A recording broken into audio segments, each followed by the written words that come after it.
Mr. Chairman, thank you for focusing on barriers to capital access. It's an important issue, and I look forward to the insights of our witnesses here today. We've talked before about the important role that small and new firms play in driving innovation and creating jobs.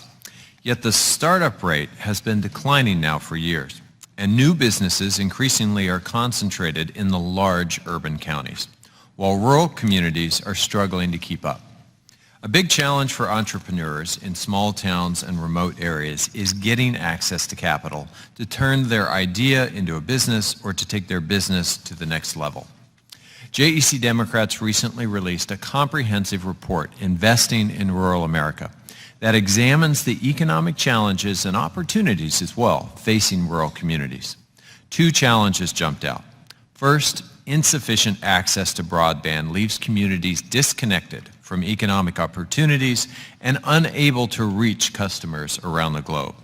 And second, insufficient access to capital constrains growth. The more rural you get, the less access to capital there is. Many rural communities have seen their financial institutions disappear, and with them access to the loans that people need to build and to expand their businesses. In New Mexico, there are just a handful of cities with 50,000 people or more. Often small towns are less able to access grants and other federal resources that may be available to them.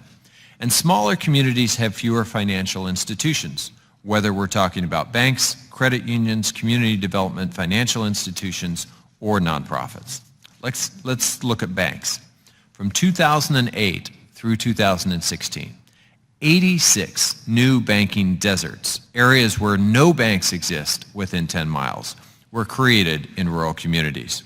We need to reverse that trend. Expanding access to capital must go hand in hand with building the know-how and the expertise to launch and grow businesses. In my state, nonprofits like West help budding entrepreneurs create new business plans, access microloans, and build their businesses. More than 2/3 of those that they serve are women, and an even larger share are low income. SBA's Women's Business Center helps fund West, but SBA and USDA don't have the staff needed to go out and build awareness of the many programs they operate that could support rural business development. We need more boots on the ground. There are also a growing number of resources available online.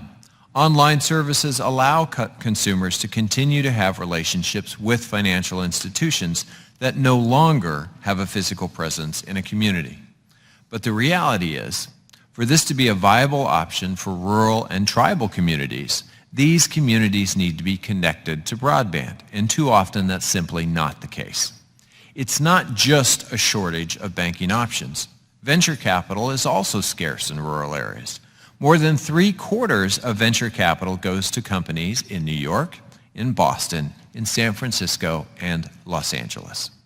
There are entrepreneurs across this country with good ideas and smart business plans, but they need access to investors who can help transform these ideas into growing businesses. The federal government has a vital role to play.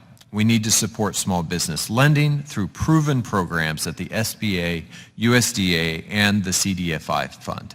We also need to build the technical expertise to help people access federal resources while also promoting increased awareness about the programs that exist at SBA, USDA, and Treasury. That's what an organization called Grow New Mexico is doing. They connect people, businesses, and communities to resources that can help. Unfortunately, the Trump administration seems to be heading in the opposite direction. Instead of doing more to increase access to capital, the administration proposed zeroing out the CDFI fund's grant making. The White House's rescission package also targeted several USDA programs that support rural communities, a sign that the administration is failing to get money out the door. And the recent Republican tax law actually makes the tax code more complex for small firms. We need to realign our priorities. Expanding access to capital means providing more and better options and ensuring that people and communities are able to utilize those options. I look forward to hearing from our witnesses on how we can build an innovation economy that supports innovation and growth in all parts of our country. Thank you, Chairman.